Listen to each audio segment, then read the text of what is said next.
Good morning, ladies and gentlemen, my colleagues, Prime Minister Raila Odinga, Vice President Kalonzo, Your Excellency Governor Nairobi, distinguished ladies and gentlemen. We stand here today as Kenyans to reflect and look forward. Today, if you saw the papers, the bishops spoke like they anticipated this meeting. And they touched virtually on many of the issues we want to talk about. The country is still running on promises 3 years since Jubilee came to power. The Jubilee regime took over power under contested circumstances. Today, a week after the president painted a glowing picture of the state of the nation, we ask you to spare a few minutes with us as we give you our side of the story on what Jubilee has done for the nation. I'll speak to you on two critical points: national security and territorial integrity. In his address of the State of the Nation, the President painted a rosy picture of a country that is peaceful. Yet this came at the time of the anniversary of the terrorist attack on Garissa University, killing over 100 of our young people.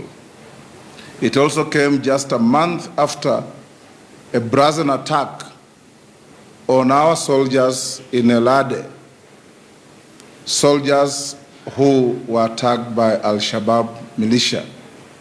In this area, like in many other areas, the president was reporting progress and not results to Kenyans. We may have bought military and police vehicles. We may have recruited more police officers and increased their pay and improved their working conditions. These are processes. These do not help bring peace. Are Kenyans safer today than they were in 2013? The answer is simply no. A year after the Garissa attack, Kenyans have not been told exactly what happened. We do not know what happened in the attacks in El-Ade, or even how many of our young, valued troops we lost. We do not know what steps have been taken to ensure no more attacks happen. There's massive failure by the state to give Kenyans security. And what you have learned and heard from the president is that security begins with you. Meaning, if you are quietly sleeping in your house with your family and armed thugs raid and take away your property, rape your family, injure you, security begins with you. If you are driving from here to Mombasa and you encounter highway robbers somewhere in Mlolongo and they take away your car and injure you, security begins with you. That is the answer from the Jubilee regime. Kenyans are reminded that the president has yet to fulfill the promises to constitute a commission of inquiry into the Westgate attack, an attack that brought very, very undeserved attention to our country, and we lost lives. Despite the administration's rhetoric, our borders remain porous and our borders remain insecure. We can talk of the Migingo Island, where Ugandans walk in and out at will, including the shame of Ugandan security officers arresting Kenyan chief and stopping the registration of voters by IEBC. And the president simply can sit and toast a glass of red wine with his counterpart from Uganda. Business as usual. Our borders remain insecure.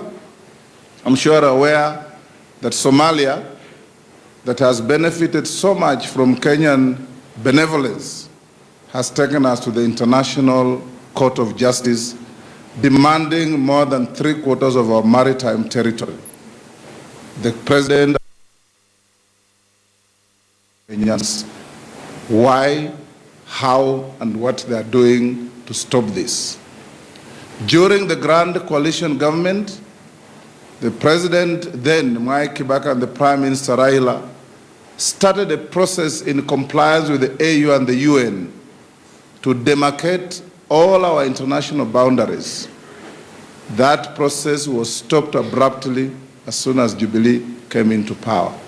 As we speak here, our borderline with Uganda is insecure and uncertain. Our borderline with Ethiopia is insecure and uncertain. Our borderline with Somalia is secure and uncertain, with a knee-jerk promise that they want to build a wall alongside our border with Somalia. Our maritime boundary is uncertain. Our boundary with Tanzania, despite the fact that we have no dispute, remains uncertain around Lake and other parts, and this puts our country in a very precarious position. As we stand here today, the state of the nation in terms of security is not just about El Ade and the attacks to Garissa University. Literally in every single village in this country, there is a serious security challenge. People can't sleep well, people can't work well, criminal gangs are mushrooming, and Kenyans are asking, is this the government we want? Is this the government we should have? And the answer is simply no.